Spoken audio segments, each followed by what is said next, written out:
Welcome back, guys. It's craft time. In today's video, we're going to be making some items for my best friend's wedding that is this weekend. So let's go ahead and get started.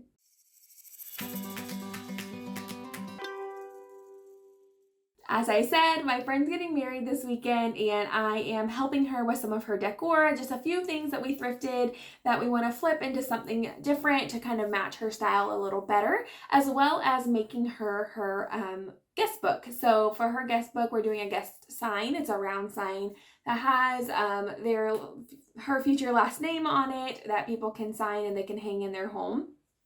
So I'm not going to break these down into individual projects because the flow of how I created them is kind of the same.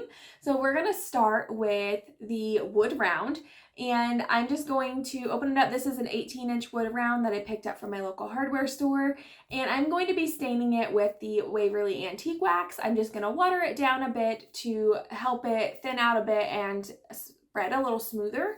And then I'm going to just do that in sections. I'm going to paint it on, let it sit for a brief amount of time, and then wipe it back off. The longer you let it sit, the darker it will be.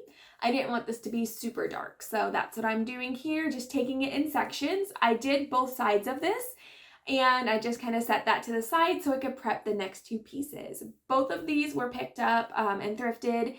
The one is a card box. We like it as is. However, we want the font to match the font that we are using for all three of these pieces.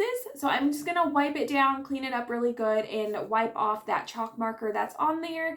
And I'm gonna be using some of the Waverly ink paint. It's a deep black color to paint back on there. This is a chalk paint, but I am gonna be using vinyl instead of a chalk marker.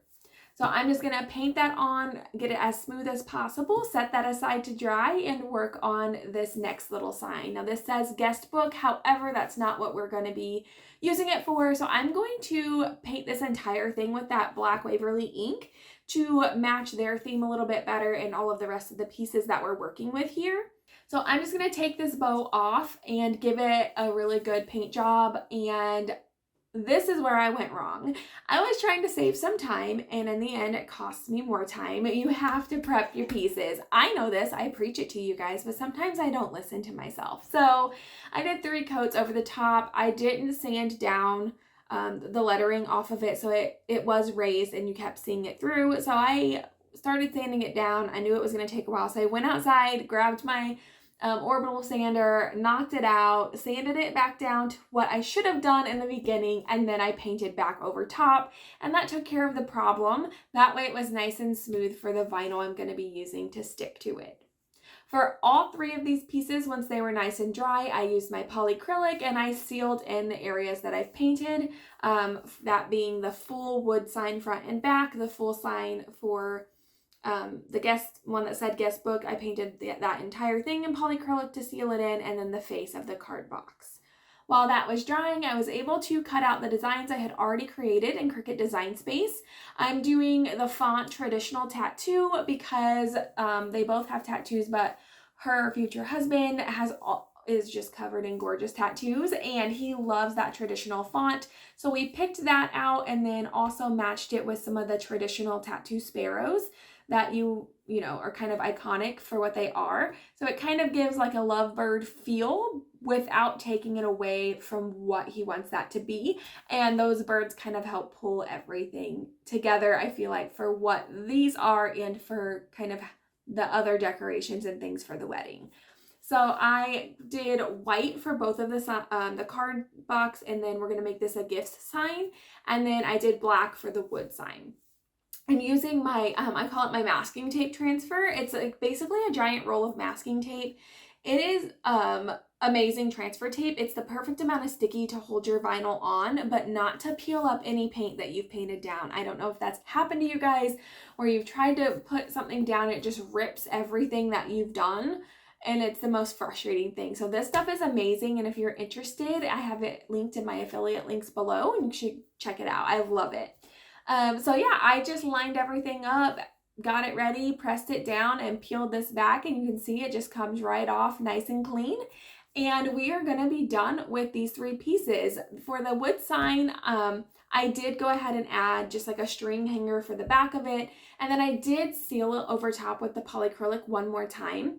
You don't have to seal vinyl. However, I know people are going to be touching all over this when they're signing, and I wanted to make sure that sign was nice and sealed all over. I know I had already done it once, but to keep the markers from bleeding into the wood, I want to make sure that wood is sealed up really good and that vinyl is sealed in place. I know they say that if you seal vinyl, it can like wither up or like, I don't know, kind of mess it up or keep it from sticking. I've never had that happen. I do pick and choose when I seal my vinyl in, but this is one of those cases where I felt like I needed to do it. So it's honestly, in this respect, it's whatever you prefer. This works for me. I haven't had issues with it, so that's what I'm doing. And I am so excited to share these pieces with them. They're very excited about them, and I'm so happy to help and very excited for the wedding this weekend. And I would love to know what you guys think about these pieces in the comments below. So that's pretty much it for the projects today. I did help with their wood arch. We did like a floral swag. I did not film that because sometimes it's so nice to get to be in the moment. I didn't want to have to be focused on a video or worried about where the camera angle is or any of that. I just wanted to be in the moment and help create this for her. So I will kind of explain what I did. I took it's like a 6-inch by 12-inch piece of floral foam. You can just get whatever size you need. But I had 2 of those and I attached them together. So I used a really thick wire. Hold on, I'll show you. Okay, sorry, I had to get it out of the closet. I have this wire here. I don't know the size of it, but it's a decently thick, but it's still easily bendable. I just cut off 2 strips that would go like 5 to 6 inches into each one of these floral foams long ways so that I could attach them. So I fed 2 wires in, down 5 to 6 inches into one, and then I threaded the other ones to where they would meet in the middle, and in the middle I did hot glue them to keep them in place. This is just going to secure it up to get the length I need without making it not very secure. I let that hot glue dry, and then we were able to stick in our florals. You basically just create an arrangement and stick your florals in everywhere. I like to start with kind of filling it up with greenery to make sure the entire foam was covered, and then I added my florals, and then from there stuck greenery and things to kind of fill in any spaces that we need, and tried to make it come to a point on each end, kind of like so it wasn't very blunt. And we used zip ties to hang it up to the wood arch, and also did like a little tulle drapery or everything. It's really pretty. I think it's going to be beautiful for her pictures. And again, sorry I didn't film it for you, but some things are just special to share with the person you're doing them with. So I'm also going to be giving a couple pops of floral on my daughter's wheelchair. She is the flower girl, so we're going to do that with a few streamers that my friend's mom made for her wheelchair, and she's going to be so adorable, and we're very excited about it. So that's what's going on for all of the wedding prep. And then my life update is that my boyfriend and I are buying a new house, and it's been just absolute chaos over here. So we're doing everything to prep and get ready for closing on that house, as well as prepping our current house for sale, and just finishing up some projects or repainting some things, and just doing everything we need to do to get it ready to put it on the market, including decluttering, packing stuff that we don't need to use right now. And it's just been a little bit chaotic, so I apologize about missing videos here and there. You're just gonna have to bear with me for the next couple months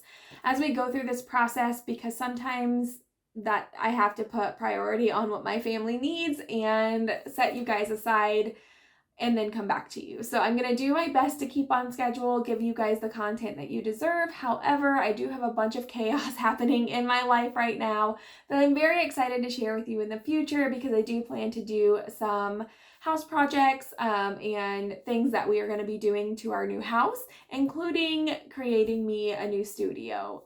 I'm so excited about it, but don't currently have anything in my mind of exactly what I want it to look like. So I'm just really excited to go down this creative journey and get to do whatever I want in my new space.